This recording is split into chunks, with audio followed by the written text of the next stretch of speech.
편안히 앉으셔서 하나님의 말씀을 함께 듣는 시간입니다.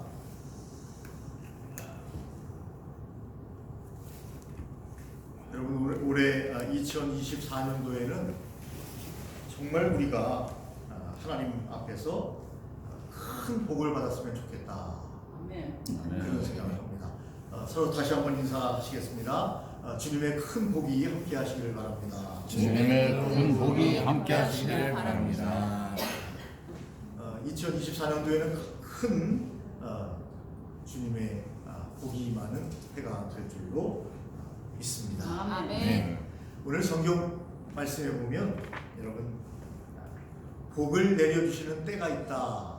우리가 수요 예배를 통해서도 우리가 함께 복을 받는 생활은 어떤 생활인가 함께 상고했는데, 오늘은 하나님께서 복을 내려주시는 때는 어떤 때인가 함께 상고하면서 우리도 복 받는 귀한 자리에 서기를 간절히 소망합니다.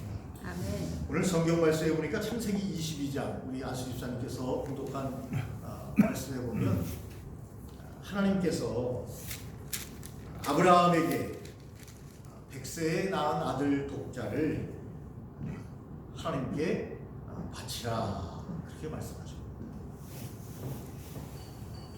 여러분, 귀한 아들을 하나님 앞에 각을 떠서 번제로 드린다는 것은 잘 아시는 것처럼 여러분, 구약에는 우리처럼 이렇게 예배드린 게 아니고 예수님께서 십자가에서 승리하셨기 때문에 우리는 하나님을 찬양하며 그것을 마음에 감사하며 지금은 이렇게 예배를 드리고 있는데, 구약은 불완전한 예배였지요. 불완전한 제사였습니다. 완전히 우리를 죄에서 속해주신 예수 그리스도가 없었기 때문에 잘 아시는 대로 짐승을 잡아서 각을 떠서 번제로 하나님께 올려드리는 완전한 예배가 아니라 불완전한 예배를 하나님께 올려드렸습니다. 그런데 하나님께서 어찌된 것인지 100세에 낳은 아들 독자 이삭을 잘 아시는 것처럼 하나님 앞에 번제로 드려 각을 떠서 짐승을 잡듯이 하나님께 올려드리라는 거예요. 이해할 수 없는, 하나님은 아브라함의 아들뿐만 아니라 어떤 사람이라도 사람을 번제로 드리라고 말씀하신 적이 없는데 이해가 되지 않는 거죠, 아브라함. 여러분, 아들이 얼마나 귀합니까? 제가 아는 목사님은요, 아들이 잘 나갑니다. 고대 박사 과정 중에 있는데, 군대도 이제 연구원으로 가는데 그곳은 대우가 얼마나 좋은지, 컴퓨터학과거든요, 컴퓨터학과. 지금도 뭐 월급이 500만 원 가까이 된대요. 그 연구원으로 가 있는데 군대 생활을 그렇게 하는 거예요. 그래서 얼마 전에 아파트도 한 채 남양주에 부모님께 사드렸어요. 아파트를. 집이 불안하니까 그런 이유가 있습니다. 그래서 아파트를 남양주에 사드렸는데, 그 아버지의 소원은, 그 아버지는 3대째 목사 가문입니다.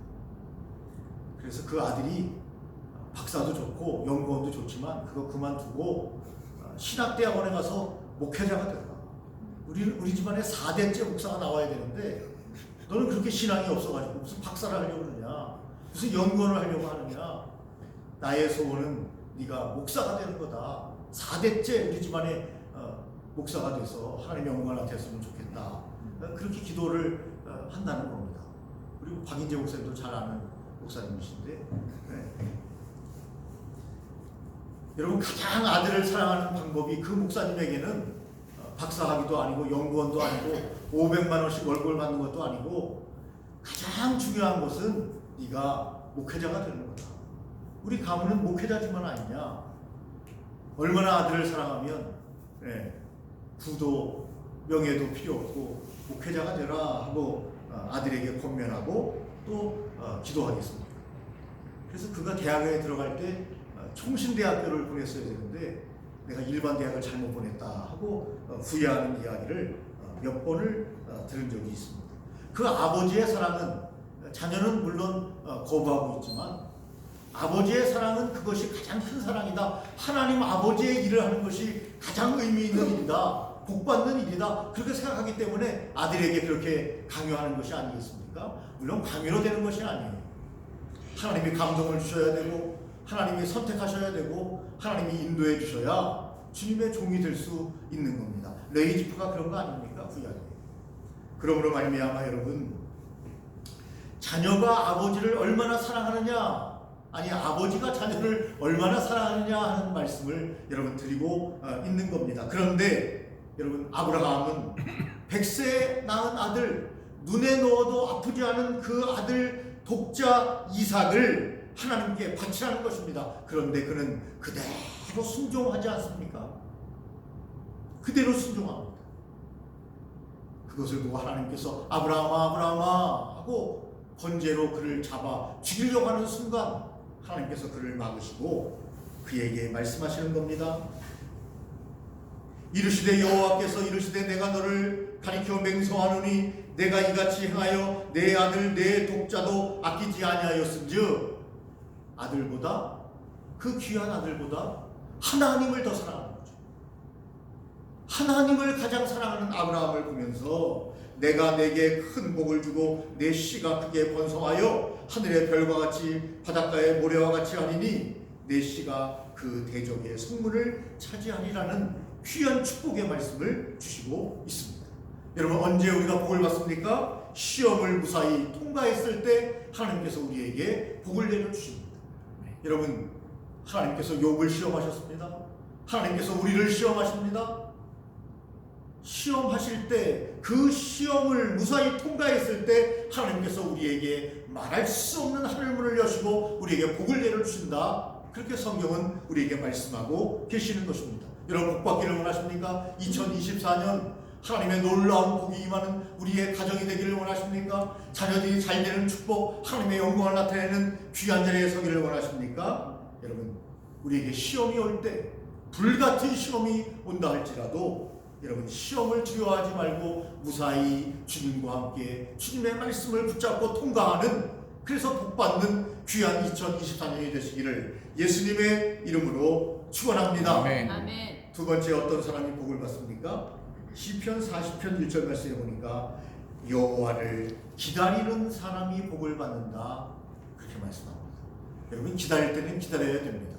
여러분, 기도에는 세 가지 응답이 있습니다. 예스가 있습니다. 노가 있습니다. 그리고 웨이트가 있습니다. 기다려라, 주님께서 기다리라 말씀하실 땐 침묵하며 감사하며 그리고 주님의 뜻을 바라보며 기다려야 합니다.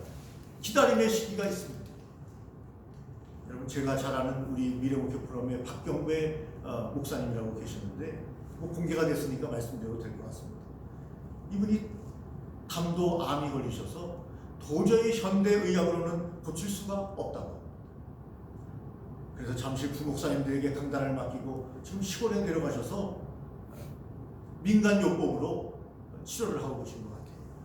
참 정의로운 목사님이시거든요. 제가 알기에는 아주 인격적으로도 바른 목사님이신데, 이분이 처음에 개척하실 때 돼지우리를 빌려가지고 개척하셨어요. 돼지우리. 냄새가 나가지고 사람들이 오질 않는 거예요. 돼지우리에서 개척을 했으니까요.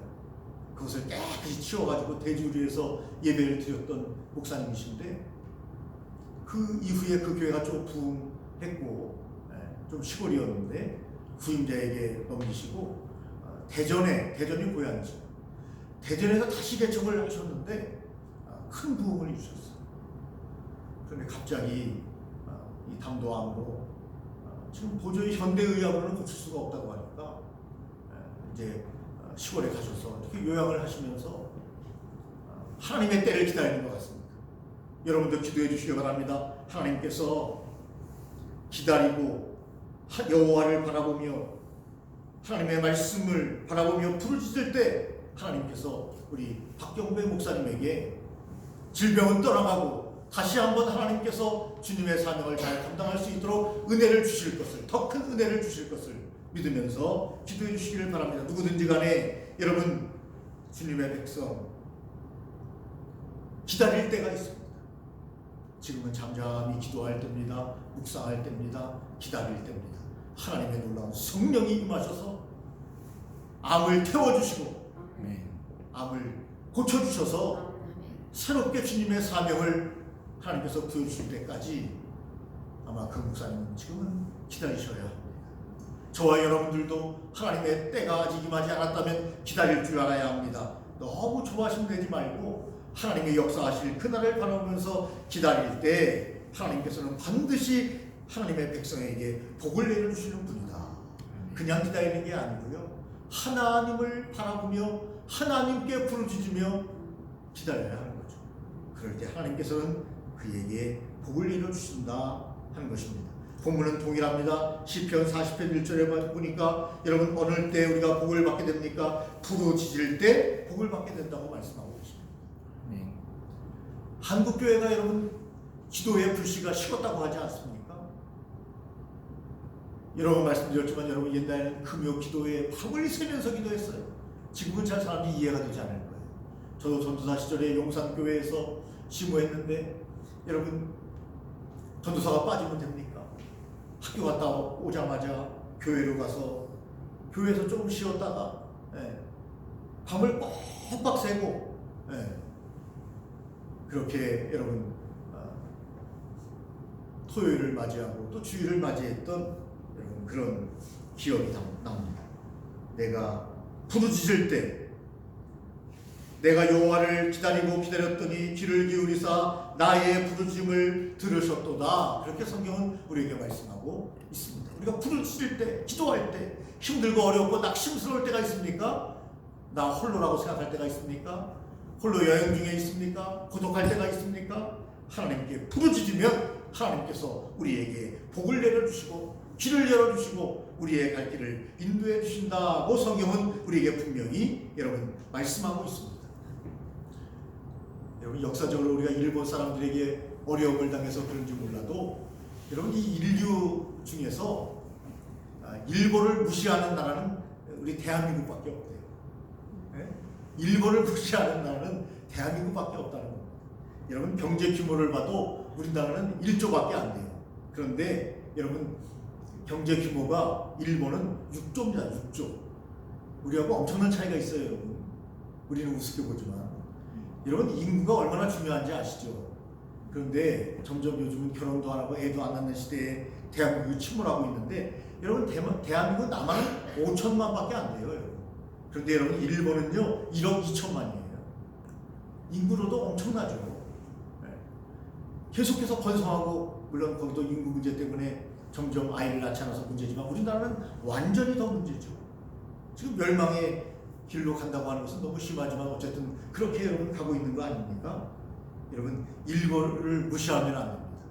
그리고 일본이 우리로 말미암아 복음이 들어가서 그 나라가 여러분 복음으로 말미암아 예수 그리스도로 말미암아 새롭게 될 날을 바라보면서 그들에게 끊임없이 우리는 복음을 전해야 되는 거죠. 지금도 수많은 사람들이 복음을 전하고 있어요. 제가 일본에 갔을 때 참 아름다운 부부 선교사를 보았습니다. 목사님이시죠. 부부인데 젊어요. 20대인데 얼마나 선교를 잘하는지요. 그리고 부부가 얼마나 사랑스럽게 서로를 잘 챙기면서 복음을 전하는지 가끔가다 지금도 인사 문안이 옵니다. 이렇게 문자가 와요. 목사님이 열심히 복음을 잘 감당하고 있는데 한 가정이 늘었어요. 또 한 가정이 늘었습니다. 또 한 가정이 늘었습니다. 얼마나 선교를 잘 감당하는지. 사명감으로 그 부인은 우리 대한민국 있을 때 디자이너였는데 잘 나왔던 여자예요. 그런데 내가 주님을 위해서 헌신하겠다라고 말하고 일본 선교사 젊은 선교사와 함께 결혼을 해서 일본 땅으로 아예 건너갔어요.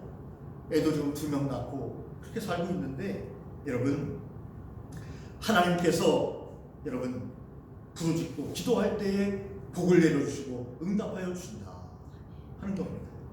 여러분 성경김이라고 압니까? 김 중에 성경김이라는 김이 있어요. 유명한 김입니다. 여러분 그 성경김에는요 우리나라 대한민국이 이렇게 그려져 있어요. 지도가 그려져 있어요. 지도가 남한 북한 함께해서 지도가 그려져 있고 특이한 것은 여러분 제주도와 독도가 크게 그려져 있습니다. 일본 사람들이요 이 성경김을 수입을 안 한대요. 왜냐면 독도가 그려져 있어가지고. 지금도 뭐 독도가 뭐 어떤 정선인 분은 분쟁 지역이다 이렇게 이야기하는데 분쟁 지역이 아니라 여기 대한민국 영토죠. 대한민국 땅이죠. 아멘.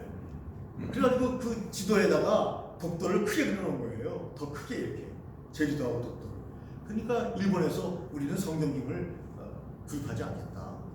예? 이렇게 아직도 여러분 우리 일본과 우리는 이렇게 심정적으로 사실은 깊이 들어가면 좋지가 않아요. 예? 아니 그거 사줄 수도 있지. 예? 안 사준다는 거예요. 그런데 감사한 것은 감사한 건지 모르겠지만 중국이 또 많이 수출한다는 거예요. 성경을. 그 유명한 김이에요. 네. 어쨌든 간에 여러분 저와 여러분들이 이런 지정학적인 위치에서 우리가 지금 살아가고 있지만 어쨌든 간에 우리가 할 일은 여러분 그들을 위해서도 부르짖고 기도해서 아버지의 뜻이 그 나라에도 이루어질 수 있도록 영광이 나타날 수 있도록.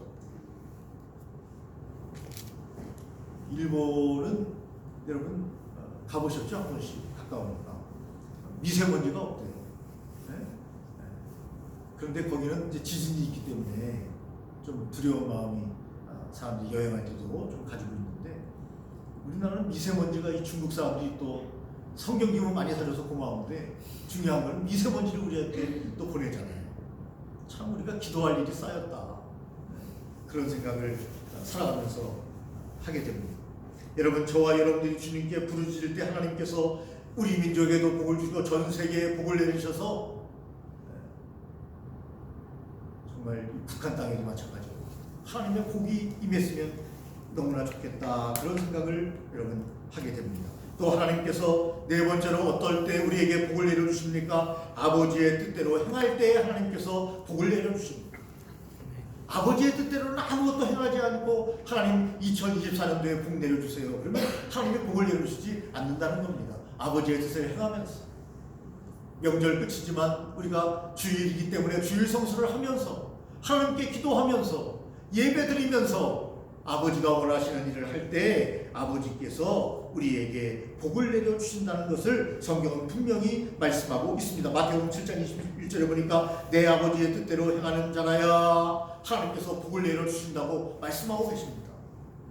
아버지의 뜻대로 행할 때 하나님께서 저와 여러분들에게 복을 내려주시고 정말 늘 제가 기도하는 것처럼 하늘문을 여시고 우리 성도님들에게 쌓을 것이 없도록 복을 내려주시는 귀한 은혜를 받는 한 해 되시기를 예수님의 이름으로 축원합니다. 아멘. 다섯 번째 보니까 우리가 잘못할 수 있잖아요. 그 범죄하고 침짓 범죄하고 우리의 삶에서 여러분 우리가 잘못 행할 수 있지 않습니까? 잘못 행할 수 있습니다. 그래서 예수님이 오셨습니다. 그러나 우리가 해야 될 것이 있습니다. 회개해야 합니다. 잘못이 있을 때는 하나님 앞에 나가서 회개해야 합니다. 어떤 교회에서는 사람들에게 공포하라고 합니다. 자기의 죄악을 공포하라고 합니다. 가톨릭에서는 잘 아는 것처럼 고해 성사를 신부에게 하라고 합니다. 여러분 그러나 성경은 적이지 않습니다. 성경은요 하나님 앞에 나와 1대1로 회개하라고 이야기하십니다. 사람에게 얘기할 필요 없어요. 왜 나의 흠을 사람들에게 이야기합니까? 왜 내 아픔을 사람들에게 이야기합니까? 물론 부부간에는 그럴 수 있습니다. 그러나 여러분 부부를 떠나서는 그렇게 할 필요가 없고 물론 부부간에도 여러분 심각한 경우가 생길 수 있어요. 어떤 때는요. 네. 그래서 우리가 하나님 앞에 여러분 베드로가 이렇게 말하면서 사도행전 2장 38절 베드로가 이르되 너희가 회개하여 각각 예수 그리스도의 이름으로 세례를 받고 제사함을 받으라 그리하면 성령을 선물로 너희에게 주시니 하나님의 놀라우신 복이 우리에게 임하는 여러분 방법을 말씀하고 계시는 것입니다. 회개하면 하나님의 복이 우리에게 임합니다. 성령이 우리에게 임하십니다. 그리고 하나님께서 우리의 죄를 사하여 주십니다. 여섯 번째 세례를 받으라 그렇게 말씀하고 계십니다. 여러분 세례를 받는다는 것은 하나님의 자녀가 된다는 것입니다. 어떤 분들은 세례를 안 받으려고 해요. 기간이 됐는데도 세례문답서 공부하고 신앙으로 고백하며 내가 주님을 영접합니다 하고 세례를 받으라고 강요를 하고 또 목회자가 권면을 해도 자기는 세례가 필요 없다는 거예요. 예수님도 세례를 받으셨는데 하나님의 아들도 세례를 받으셨는데 여러분 그것은 외적인 증거요 구원받았다는 외적인 증거요 내적인 증거가 되는 것이 세례가 아닙니까? 세례를 받으며 그래 나는 하나님의 자녀가 됐다. 저는 주님을 믿습니다. 그리고 성도들은 축복하면서 아 이제 저분이 세례교인이 됐구나, 하나님의 자녀가 됐구나. 그리고 하나님께 영광을 돌리는 것이 여러분 세례 아닙니까? 그래서 우리가 수련회를 가면 이제 약식으로 우리가 장로교에서 세례를 주지만 침례를 받는 경우가 종종 있습니다. 그러면 온 성도들이 여러분 함께 참여했던 분들이겠죠. 수련회 그분들이 축하를 하면서 박수를 쳐주고 목회자는 이제 그분을 호응해 주면서 이렇게 축제가 되는 축제에 여러분 세례식을 저도 직접 제가 세례를 받은 것은 아니지만 저는 어렸을 때 세례를 받았지만 그런 자리에 함께 있었던 기억이 납니다. 여러분 그러므로 여러분 세례를 받아야 합니다. 세례를 받을 때 하나님의 영적인 복이 우리에게 임할 뿐만 아니라 우리의 육적으로도 하나님께서 강건하게 하셔서 참 살아가면서 우리가 병에 걸리지 않고 살아가는 것이 얼마나 큰 복인가 하는 생각을 정말 많이 하게 됩니다. 그러기 위해서는 좋은 음식을 많이 먹어야 된다는데 저도 좋은 음식을 많이 먹는 것 같지 않아서, 물론 좋은 음식이라는 것이 비싼 음식을 얘기하는 게 아닙니다. 몸에 좋은 음식을 가려서 먹을 줄 알아야 되는데 저도 그것이 잘 안 되는데, 그래서 어떤 분은 커피도 안 마시지 않습니까? 나는 커피를 끊었다는 거예요. 어떤 분이 말이죠. 저는 커피를 못 끊어서 지금도 얼굴이 까맣지 않습니다. 커피가 까매가지고. 웃어야 되는데. 끊어야 됩니다. 그죠? 우유를 많이 먹으면 하얘질 줄 모르겠습니다. 어쨌든 간에 여러분 우리가 건강하게 살 수 있다는 거 얼마나 감사합니까? 병원을 잘 이용할 줄도 알아야 돼요. 돈이 우리가 아까울 때가 있죠. 어떤 때는 돈을 써도 아깝지 않을 때가 있어요. 그런데 우리는 이상하게, 물론 우리는 아니고 제가 그런지 모르겠는데 병원에다 주는 돈이 아까워요. 저는. 그러면 안 된대요. 병원에 주는 돈이 아까우면 안 돼요. 건강검진도 2, 3년에 한 번씩은 해야 되고 60이 넘으면 1년에 한 번씩은 해야 된다는 거예요. 건강검진 하려면 여러분 100만 원 넘게 돈이 들지 않습니까? 몇백만 원 들죠. 자세히 하려면. 근데 그걸 아끼면 안 된다는 거죠. 왜냐하면 여러분 초기에 발견하면요 다 고쳐요. 뭐 제가 의사는 아니지만 고친대요. 고친다. 초기에 발견하면 다 고치는데 이 말기에 발견이 되면 고칠 방법이 없는 거예요. 우리 그 목사님처럼. 이제 교회도 안정되고 목회가 참 재밌을 텐데 그런데 희한하죠. 질병은 꼭 이제 좀 편안하다 이럴 때 질병이 찾아와요. 참 희한합니다. 그러니까 미리미리 여러분 진료를 받고 진찰을 받고 미리미리 건강검진을 받아야 된다. 그런 생각을 여러분 해보게 되는데, 오늘 우리가 예배에 나왔다는 것은 그래도 우리가 건강하다는 거 아닙니까? 네. 병원에 누워있어봐요. 어떻게 예배 자리에 나옵니까?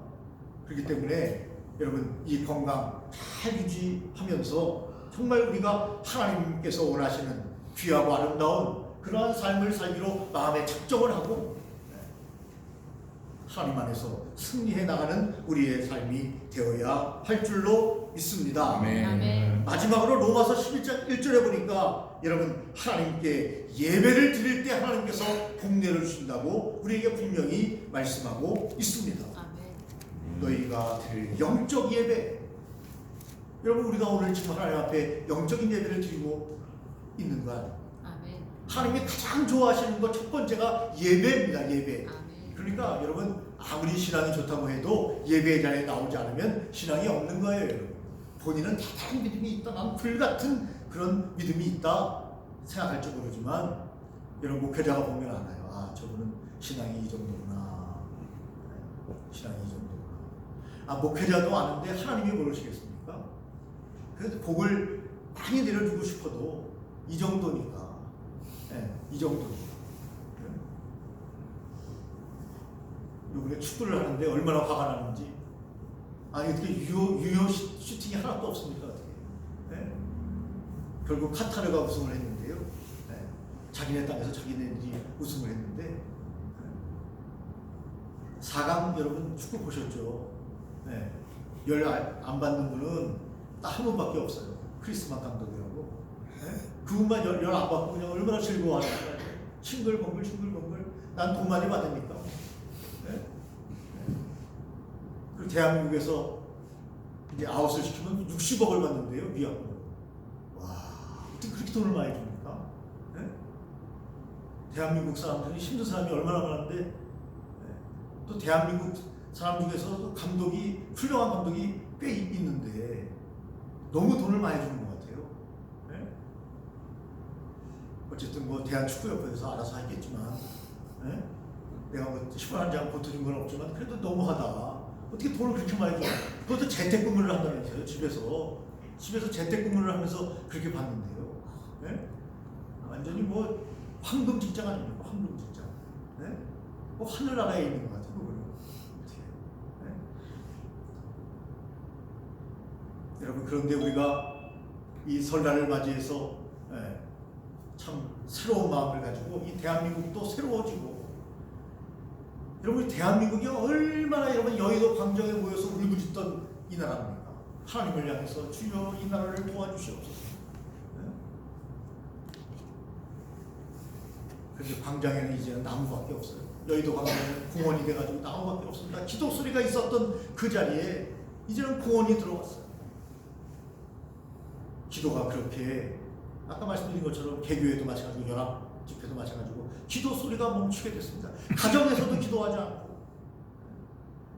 그 어떻게 하나님께서 이 대한민국을 축복할 수 있겠습니까? 하나님을 부르지 않는데, 하나님을 찾지 않는데 어떻게 하나님께서 이 민족에게 복을 내려주실 수 있겠어요? 우리는 마음속으로 우리 자녀가 잘 됐으면 좋겠다, 다 그렇죠. 우리 집안이 잘 됐으면 좋겠다, 이 나라가 잘 됐으면 좋겠다.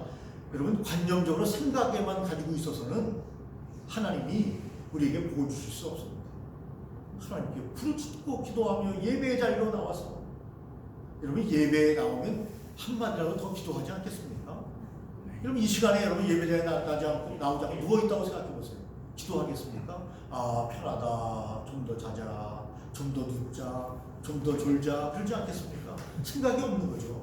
예배 자리에 나오면 하나님을 향하여 두 손을 모으고 겸손한 자세로 하나님, 우리의 자녀에게 복을 주시고 이 나라 이 민족을 지켜주시고 우리 교회를 하나님께서 부흥시켜주시고, 하나님, 일본 사람들 마음속으로는 있지만 복음이 들어가서 하나님의 복이 임하는 나라가 되게 하여 주시고, 중국이 미세먼지를 자꾸 보내서 우리가 힘들지만 하나님 아버지 그 땅에도 공산주의가 끝나게 하시고 하나님의 영광이 나타나는, 하나님을 마음껏 찬양할 수 있는 그런 나라가 될 수 있도록 주님 인도해 주세요 하고 기도해야 되지 않겠습니까? 그러면 하나님께서 그들에게 복을 주시고, 그들이 복을 받지 못한다고 한다면 그 복을 우리에게 내려주시겠다고 말씀하신 그 하나님을 바라보면서 끊임없이 여러분 기도해서 2024년도에는 기필코 우리가 생애에서 한 번도 경험해보지 못한 놀라운 복이 임하는, 하나님께서 2024년에 우리를 도우셨다, 우리 교회를 도우셨다, 이 나라의 민족을 도우셨다고 하나님께 큰 영광을 돌릴 수 있는 귀한 해가 되기를 간절한 마음으로 축원하고 하나님께 기도하시기를 예수님의 이름으로 축원합니다. 아멘. 전능하신 하나님 아버지, 설날을 맞이하여 오늘 우리 귀한 성도님들 주 앞에 나왔습니다. 하나님 아버지, 우리의 가정이, 우리의 자녀들이, 우리의 교회가, 이 나라의 민족이, 그리고 전 세계의 선교사들을 통하여 하나님 전 세계가 복을 받는 2024년 될 수 있도록 인도하여 주시고, 전쟁은 끝이게 하여 주시고, 하나님의 영광이 임하는 모든 아버지와 이 땅에 지구촌될 수 있도록 역사하시고 인도하여 주시옵기를 간절히 빌고 원합니다. 그렇게 울려퍼졌던 전 세계의 주님을 향한 찬양의 열기가, 기도의 열기가 점점 식어가고 있는 이때에 주여 저희들을 사용하여 주시고, 또한 복음이 더욱더 전파될 수 있도록 주님 영광 받아주시고 인도하여 주시옵기를 간절히 빌고 원합니다. 하나님의 놀라운 복이 임하는 우리의 생애, 우리의 삶 될 수 있도록 하나님 특별히 인도하시고 역사하여 주시옵소서. 말씀을 주시니 감사합니다. 그 말씀대로 실천하며 살아갈 수 있도록 역사하여 주시옵소서. 예수님 이름으로 기도 올리옵나이다. 아멘. 이 시간